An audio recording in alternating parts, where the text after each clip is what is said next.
Why hello there everyone. Today is Sunday. I have a device. I'm going to review it.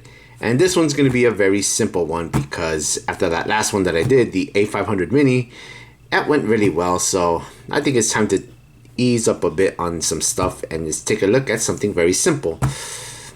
Now, if you've heard of the concept Pocketgo, then you'll know where this is going. The one Pocketgo that I done was the Pocketgo V2, which was a nice thing, very hard to find nowadays. And same thing with the original Pocketgo, same thing as well. But now, imagine you have a Super Nintendo controller or an SNES controller, and you put a screen in the middle. And what do you get? It's simple, is this. The Pocketgo S30 from our good friends at the Pocketgo company, there's no BitBoy or BitTitBoy or anything else. It's just Pocketgo. So, yep, this is what you get when you get a Super Nintendo controller or SNES controller, or to be more specific, one of 8BitDo's line of controllers, and put a screen in the middle. And yes, you could see my microphone pop filter and such. And yeah, this I've had this thing for a very, very good while, and I've only used it for a bit because I have other things that could do emulation and all that stuff. So yes, I said emulation. If you can't tell what this is, it's basically a device that lets you play emulators and such. So there you go. So what do you get? You get a D-pad, obviously a very good D-pad nonetheless. Analog stick, which is a bit of hit or miss. Press down on it, you get a button, which is something. Select and start, that's always good. You remember those, select and start? You should. They've been in video game controllers in the past, so that says everything. You got your face buttons, B, A, Y, X, and all that good stuff. Right here, you got two sets of triggers, L1 and 2, R1 and R2. And there's your power button, USB-C for power, not for anything else. Volume rocker. LEDs, one is for charging, the other's for power, headphone jack, and of course the SD card slot, as well as this little slit here. I thought that was for something, but that is apparently a mono speaker, which, yes, I was expecting stereo on this side, but nope, you get mono. So yeah, that's something. So oh yeah, of course on the back, yes, Pocketgo S30 game console. Come on, autofocus. There you go. Model number Pocketgo S30 with a 2600 milliamp battery, made in China. No surprise there. So the SD card is, well, it is a 32 gigabyte from Samsung. Hashtag not sponsored. When I bought this, it was a 16 gig, but I swapped it out for 32. So some say you could have 128 gigs of storage on this, but why would you? But not gonna do much with it anyway. And yep, so no unboxing on this one. What you get is in the box is this itself, a manual, a USB-C cable that's short that should not exist, and of course the 16 gig micro SD card when you buy it. Then of course it comes with 8, 16, and 32, or even 64, but I got the cheapest one, 8 gigs, and swapped it out, so there's that. So what are the specs on this? The screen itself is a 3.5 inch at 480 by 320 resolution, a nice IPS screen, which is good. The CPU is a 1.2 gig all-winner A33, which kind of ish bueno when it comes to the heavy hitter stuff. I mean, of course, it'll do PlayStation stuff, but other things like, I don't know, Dreamcast and PSP, not so much. The GPU is a Mali 400 MP2, again, also kind of ish bueno when it comes to that stuff. And yes, I've already mentioned the battery. It's a 2600 milliamp battery, which upon testing, I've managed to get at least close to 3 hours of playtime. So that is something. So anyway, enough putting it off. Let's go ahead and turn it on by holding the power button. Pocketgo S30, nice. Oh, right away. I have forgotten about this. This is custom firmware, believe it or not. excuse me, this is custom firmware because the firmware when you buy this thing, it sucks. Yeah, that's right, it sucks. So you have to pretty much rely on custom firmware, which it's a bit of disappointment per se, but oh well. So what do we have? Let's start with the, as a matter of fact, let's punch in the camera a bit. There we go. So we zoomed it up for, for excitement and such. So what do we get? We get 2 sets of arcade emulators. Got Final Burn Neo and MAME 2003, which Final Burn Neo I prefer over 2003 because of course the zip, the zip ROMs and all that stuff is pretty much up to date per se. We got NeoGeo, NES, Super Nintendo, Nintendo 64, and it's picking up Mario for some reason. Got Game Boy, whoops.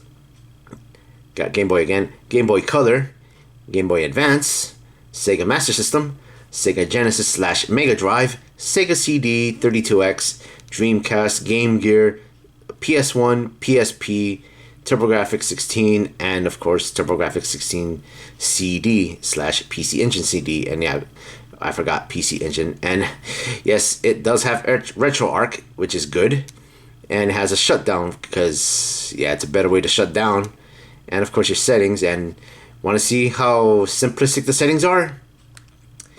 Simple as you have language, of course changing it to English and Chinese, that's all you get. Backlight settings from 1 all the way to 10. Yep, that is bright as it could be. And there we go. And calibrate the joystick, which in other words calibrate the analog stick, which is not that. You don't need to, but anyway. So yep, this is what you get as far as the the firmware that comes with it. Has a bunch of other stuff, but it also sucks and did not have RetroArch to my understanding. But this, it does have RetroArch. So let's go ahead and pick something and see what we get ourselves into. I think for the game we're gonna play is Altered Beast. Yes. Who remembers the arcade version of Altered Beast? Not that many because we're all busy playing the Genesis / Mega Drive version of it. And yes, it does have volume settings.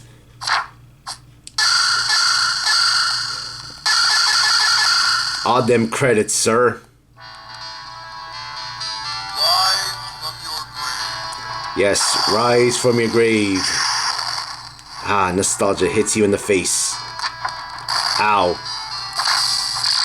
Let's punch them zombies.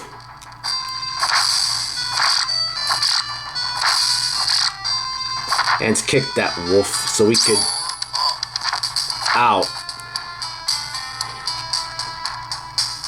I don't know if you could hear that, but we're starting to notice some slowdown in terms of the music because, yes, the CPU and GPU is not up to snuff per se. But hey, it does the job, so there's that. And we get to be we powered up to be this big hunky guy, whatever you want to call him.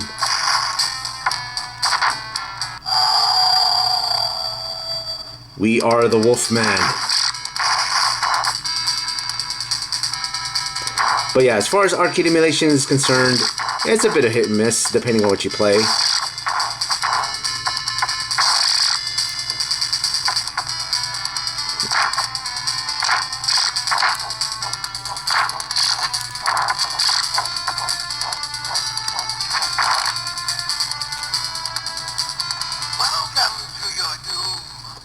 Yes, welcome to your doom. You know what, let's just defeat this boss real quick and then we'll move on to something else. Ow. Ow.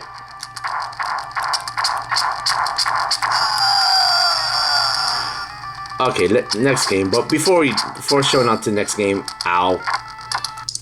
Yes, it does have RetroArch, which is good because why wouldn't you have RetroArch? And you have your usual settings for your RetroArch. I don't know how well you could see it, but yes, RetroArch is the best way to go when it comes to stuff like this. And I'll tell you what, let's pick another game. Alright, so we have NeoGeo Emulation, which is pretty good per se. I mean, I'm guessing using Final Berneo and somewhat. And testing it out is Samurai Showdown. We got Earthquake, that big guy. You know what? Let's go for Nakururu. Because I guess he was... Oh. I'm fighting my own double, which is okay. Yeah, I chose Nakururu because I guess she was nice enough to have her own game on the Dreamcast. Sadly not released in Japan.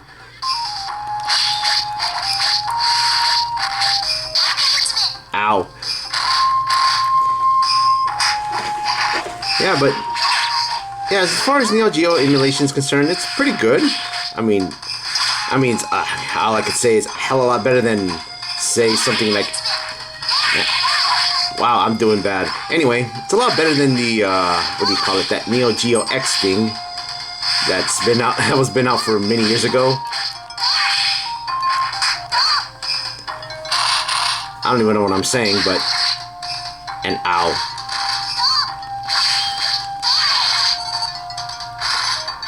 No!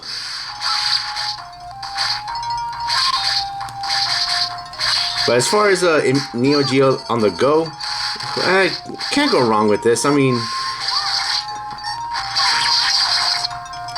and that could have been better. Anyway, next game. Now for N64 emulation, we're going with WCW Nitro, which is a game that should not be played by anybody because...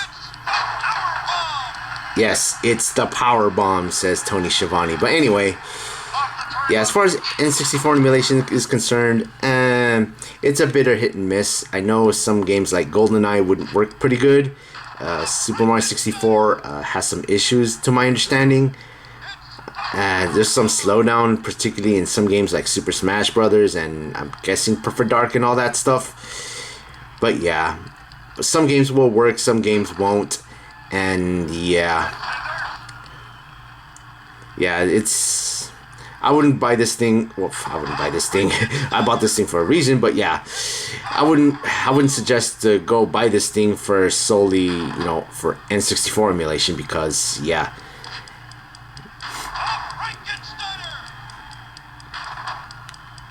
And yes, nobody should be. And you could probably hear it already. There's some sound popping and sound crackling and whatnot. Yeah, just not ideal for N64 gaming on the go. And yes, nobody should be playing WCW Nitro because yeah. Anyway, moving on. And here we go with Dreamcast Simulation. Yeah, it's...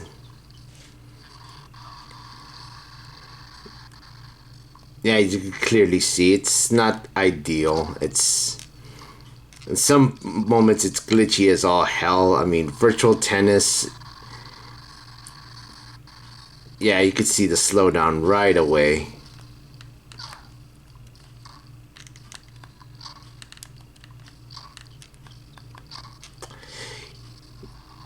I don't know what else to say. Yeah, there's some glitches going on. Yeah, I would not... Yeah, I don't know what else to say. I mean, games like Soul Calibur also has some glitches. Some games, some other, yeah. Wow.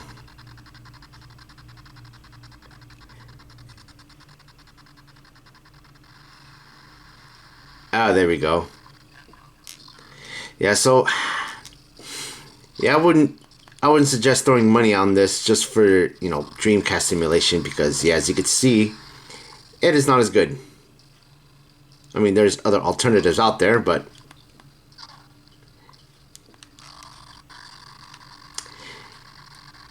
Yeah, I think we've seen enough about this. Let's move on to the next game. Here we have PlayStation emulation, and the game of choice is G Darius because why not? I mean, well, some PS games work and some don't. And I forgot to mute my speaker. I don't know if you caught that, but anyway. Yeah, PS1 emulation is a bit of hit and miss depending on the game you play. To my understanding, it's using the PSX rearmed core from RetroArch. But other than that, yeah.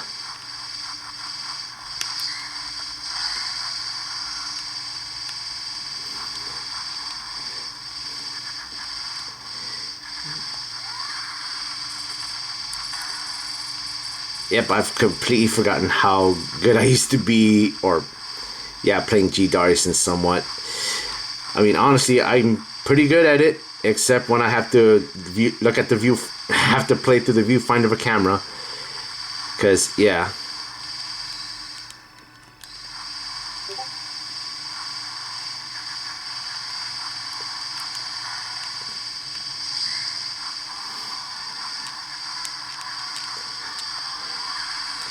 But yeah, I mean, as far as PlayStation on the go, this will probably do the job.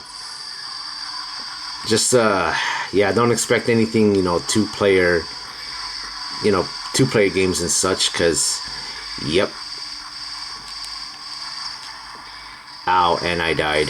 But anyway, yeah, PlayStation emulation, it'll play everything except for Ape Escape, because it's probably the one and only game that requires a DualShock controller, which this is not going to cut it. And yes, I died again. But yeah, you get the idea.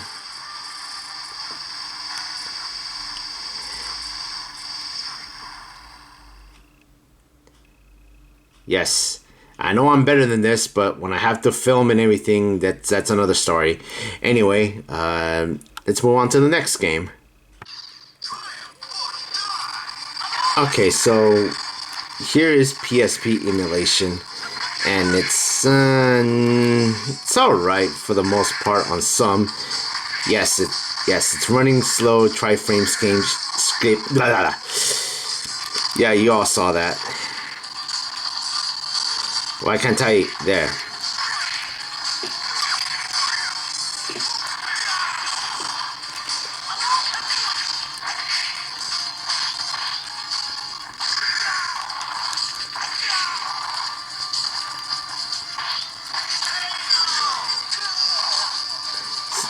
So yeah, PSP Emulation. Can you tell? Yes, I just pressed the power button, and yes, this is the menu for an emulator called PPSSPP. Sounds kind of weird, but that's the name of it. And yes, you can tell there's that. Now, as far as the emulation is concerned, it's also a hit and miss with some other things. I know for 3D games, not so much. 2D games, it's also a bit of a hit and miss. So again, much like everything else, I would not specifically buy this thing to replace your PSP. You might as well just get the PSP itself rather than something else that will do the job. But it swings and roundabouts, needless to say. And let's go ahead and try one more. Yep, off to a good start. So yes, this is Sega CD Emulation. Why am I showing you this? Because to show you it can do Sega CD Emulation. The only thing is, in order to get that to work, you need to do something with BIOS files and such. You have to put them in a certain folder in the RetroArch directory, and away you go. But hey, it does the job though. I know I'm good in Sonic games, just so happens I have to, when I'm filming, it's another story.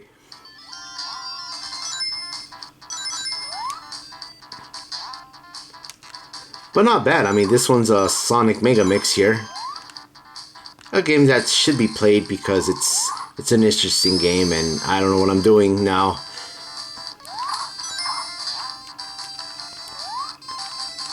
That could have went better.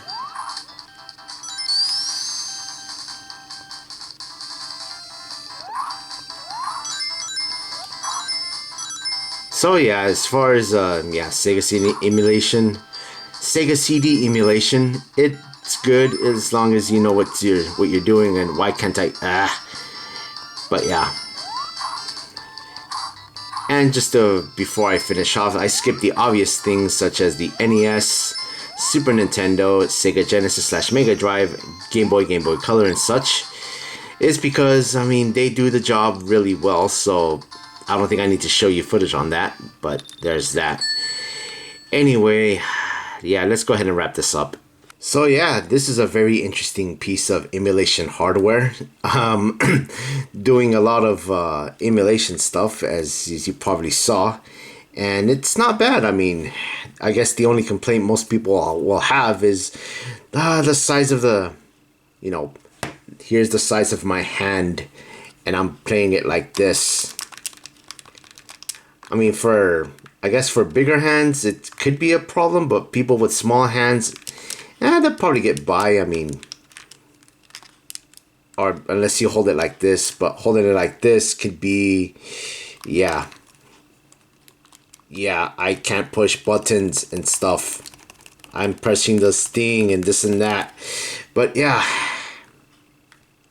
I mean, overall, I could say, I mean, aside from that issue, I mean, having custom firmware, it does the job. And yeah, so how much did this thing costed me? I would say it costed me about 60, 70 bucks. And 10 of those, $10 out of that was for shipping and tax. But yeah, as far as where I got this from, I got it from a website called RetroMimi.com. Unfortunately, as of this video, they're sold out. So I guess the only place you can get it is either eBay or AliExpress if you want one of these. But then again, there's other emulation handhelds will do a far better job than this thing. But other than that, I mean, if you want to collect your Pocketgo collection like I have, and then I say go ahead and get one. Otherwise, you know, get something else.